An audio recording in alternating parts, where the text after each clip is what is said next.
Hi, I'm Mary, a librarian and book reviewer with a focus on stories written for kids, tweens, and teens. Today, I am joined by Jennifer Jones, who is an award-winning author who lives in a small town in North Carolina and is the author of My Daddy Reads in the Dark.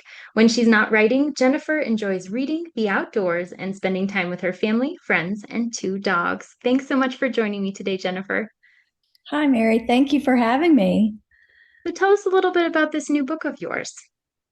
My Daddy Reads in the Dark is an interactive board book in which a young child embarks on daily adventures with her blind father. And this was inspired by growing up with a blind father of my own. And it's intended to foster empathy, acceptance, remove the fear of differences that children often have, especially about the appliances or accessories that sometimes come with having a disability. So in the book, the young daughter, just accepts the fact that her dad walks to the park with her with a cane to find his way. And sometimes children are stifled from asking those kinds of questions when they meet someone in public. And this book helps make it seem normal and ordinary. It's full of lots of interactive features. There's Braille to touch. There are lift the flaps to find things. There's touch and feel. There's a sound feature. So lots of things to get children interested as they're reading as well. So you said this was inspired by your own experience with a blind father. Can you tell me a little bit about what that was like for you growing up and how maybe some of your individual experiences, especially with others around this subject, have led to this book? So for me, it always was just normal. I think it was a really long time before I realized that my dad was any different than any other dad. My dad went back to college when I was just a little girl, just two, and I would go with him some days because there was no childcare, and he would just take me with him, and I walked everywhere with him when he became a minister of the Lutheran um, theology, and I walked everywhere with him and his cane. My mom has stories about how she would come home in the evening and the entire house would be dark and I'd just be playing in the dark because it never occurred to my dad to turn the lights on, and it never occurred to me to ask. So and dad and I just spent a lot of time together doing things together. He would let me play with his brailler or his stylus and slate. Him having the cane was just part of who he was. And when I got a bit older and he got his first church, his first parish, and I was about 9, um, I started realizing that he wasn't like every other dad, but I wanted people to know how special he was. And he saw this need for children, especially, to be educated at an early age about people with disabilities being just part of the regular world. And he started when I was in elementary school, coming to the schools doing programs where he would bring things and demonstrate and show them to the students. And so he was doing this kind of normalization outreach long before it was trendy. Right. How did you decide what sorts of interactive features to include in the book? Well, I had lots of ideas to begin with, but then when you work with a publisher, you have to figure out what's actually going to work in print, and what's feasible. But I have to say that my publisher was really dedicated to trying to figure out how to do certain things. And if we couldn't figure out how there could be removable glasses to put on Daddy, then we figured out how to use a lift the flap, for example, that would make it still have the same feature, but be a little bit easier to put into publication. That makes sense. Yeah. So, how long did it take for you to put the idea together and then to have it come full circle to a physical product that you're holding in your hands? Well, I probably had the idea a year before I actually started approaching publishers. And of course, I got my share of rejection letters, just like everybody does. And when Blue Balloon Books reached out to me, it's taken over a year. So the book will be published, released in August. And it's, production costs and things like that have slowdowns have taken things a little bit longer. So over a year. It's a long time to be working on this book and waiting for it to come to real life. So Ab- it's a board book and it's interactive. Do you Mhm. have an intended audience in mind? And is it the same as the intended audience as it was when you first started with this idea? Yes, I think the audience has remained the same. It's really accessible for anybody from toddler up through, say, first grade or so. That's great.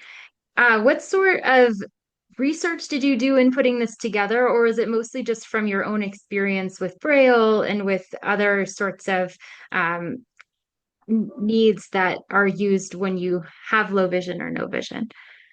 Well, of course, a lot of the research was just personal knowledge. But I also made sure that I did some research within the blind community with other people that I knew, as well as, resource sites and things like that, to make sure that some of the things I remembered from my childhood were still being used. So, for example, a lot of technology has advanced the way that blind people do their work and do their ordinary everyday activities. For example, you can get things that read print to you now. And so I used to be in charge of reading my dad's mail for him and telling him what it was and helping him sort it. Now there's technology that will do that. But I wanted to make sure that things like, for example, as rudimentary as a stylus and slate, for example, are still used. And absolutely, they are still used, still sold. You can still buy those things. And I also wanted to make sure that the message that I was creating was something the blind community could get on board with and see as a potential for them to use to educate other people as well. That's really great. Did you have beta readers that looked at the full text before it was finalized? Yes, yes, absolutely. Sure did. That's great.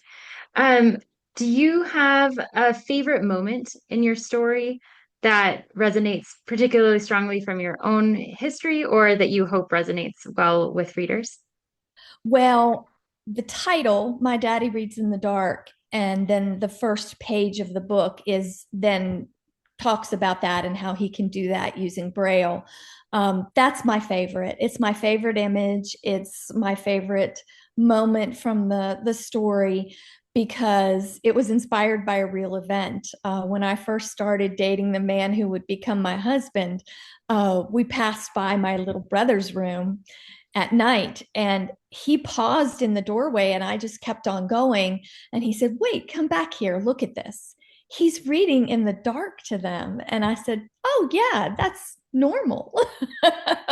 But he was so in awe of that. And that moment resonated with me and stuck with me. Absolutely. Do you read Braille yourself? I don't, only by sight. I can't do it by touch. And I only have a very basic knowledge. It's a lot harder to learn than you think. It's really incredible that these children are able to pick it up. Absolutely. Anytime I see it anywhere, if I go and touch it, it all feels kind of the same to me. But I'm sure that with practice, you get better at it pretty quickly. Yeah, it's remarkable that we have the tools for that too. And it's great for people to be able to read to their children in the dark, as you say. Absolutely. Do you have advice for authors or illustrators or anyone kind of thinking about putting together a book like this, particularly around a subject that may or may not be as frequently seen in the public vernacular? Definitely do your research. Have your beta readers because I learned a lot from talking to other people. And of course, it's cliche, but it really does mean the world to authors. You can't give up. You're going to have people who have a lot of negativity or don't think that you can make it. You're going to get rejections. You're going to get, with no explanation. And you just have to keep on plugging. Try one avenue, try another avenue, rearrange things, rewrite if you need to. And don't be afraid to do that mid project. We did a lot of reevaluating, my publisher, my editor, and I, as we were working on this project together. That's really helpful information, I think, for a lot of folks. When you were having the illustrations done, was that done by yourself or did you have an illustrator you worked with? I had an illustrator that I worked with, and she was absolutely incredible. Her illustrations just capture these moments perfectly. I'm so impressed, and it felt like the images in my head came to life on the page, and it was incredible. Did you have an opportunity to work directly with her, or were you kind of seeing things on the back end after she had already completed them? So I got to look at sketches and approve sketches, offer input, talk about color schemes, things like that. That's great. And I'm so happy to hear that the illustrations reflect your own experience. Did you give her any sort of visual ideas to begin with, or was that just serendipitous that she was able to put that together for you? Yes, actually, I did give her some visual ideas, and we talked about a lot about the feeling and the atmosphere of the book. And it's a gentle read, and that's what I want it to be: a comforting, snuggle up in bed, read as a bedtime story kind of thing. I like that. And then it, like you said, normalizes something that some children may have never had an experience with before, in a way that is comfortable and that they can return to over and over again if they have more questions and things like that. Do you have additional resources within the book also for folks to explore if they'd like to after they finish reading this? Yes, absolutely. There's a Braille alphabet in the back. And then there is a QR code as well that takes people to my website. And I've linked things like an online Braille story, Braille games, and codes and things like that, activities that people can do with their children. Great. Do you have any sort of outreach that's already planned for the book launch as far as reading it in local bookstores or libraries or interacting with kids at all? No specifics yet, but yes, definitely. I've been talking to an event planner in my town. I'll be doing some book readings and launches at our local bookstores, also at some Barnes and Nobles and things like that. But yeah, absolutely. And I'll be talking about it, on social media as well. That's great. And then folks can see kind of how to interact with the book before they get it in their own hands. Yes. Great. Do you have any other projects in the works? I understand this isn't your first book, so perhaps it means that there are more things to come. Absolutely, I really do. My first book was Alex Flies, and I self-published that with an illustrator, and it was also based on something that was a sort of true story. My little son and I spending time together, and then I also have a couple of other things going on right now. I'm working on another board book that I hope to turn into a series that is based on my dog. And my dog features very prominently in my TikTok and Instagram. My hashtag is hashtag chili dog reads, and he is a 130-pound Great Pyrenees, and he and I read books together and recommend children's books. And so I've designed a board book around chili dog and him reading and things like that. I've got a book called Mima Says, and it's going to have Southern sayings and the literal interpretations that children often get from some of those, knee high to a grasshopper and all that kind of thing. And of course, I'd like to, if my daddy reads in the dark is something that readers really do gravitate towards and really enjoy. I have a plan to maybe continue with some other aspects of disabilities. My next title would be roughly My Mommy Sings with Her Hands, and focus on the deaf community. That's fantastic, especially because so many young children, especially, are using American Sign Language to communicate before they are verbal. I think that there would be a huge readership for that as well. And I have some friends who are part of the deaf community, so I hope to get a lot of their input. Fantastic. Is there a place near you that you go to for the communication that you're talking about with folks from the blind community, the deaf community? Is there like a school or anything like that, or just folks that you know from your own life? No, yeah, just folks that I know from my own life. I really don't have, we live in a really rural area, so we don't have a lot of those resources here. Yeah, another reason to have books like this for Yes. communities that don't have those resources. Absolutely. So, Jennifer, I've asked you a lot of questions today, but I imagine there's something that I did not ask you that you were expecting or hoping that I would ask. What would that be? Hmm. Let's see. I would say probably just publicity wise, look for me on TikTok and Instagram, Jen's Pen for Kids. And you can find, Chili Dog on there doing his reading and all that kind of stuff. And of course, it will keep readers up to date with the specific launch date for the book. It's August, but I don't have a firm date yet.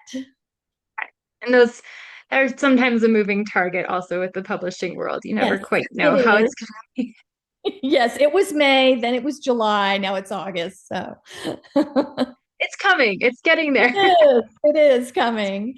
And of course, you'll be able to find this book in any book I write, anywhere books are sold. Bookstores can order it if they don't already have it. And it's on Amazon, Barnes and Noble, things like that. Fantastic. So folks can find you in lots of different places and see all of the great things that are going to be coming, not only from this book, but from future ones as well. That's great. Well, thank you so much, Jennifer, for spending some time with us today. And listeners, if this sounds like a great fit for you, I hope you look for it wherever you get your books. Um, Jennifer, best of luck with the launch, and we'll catch up with you soon. Okay, thank you so much.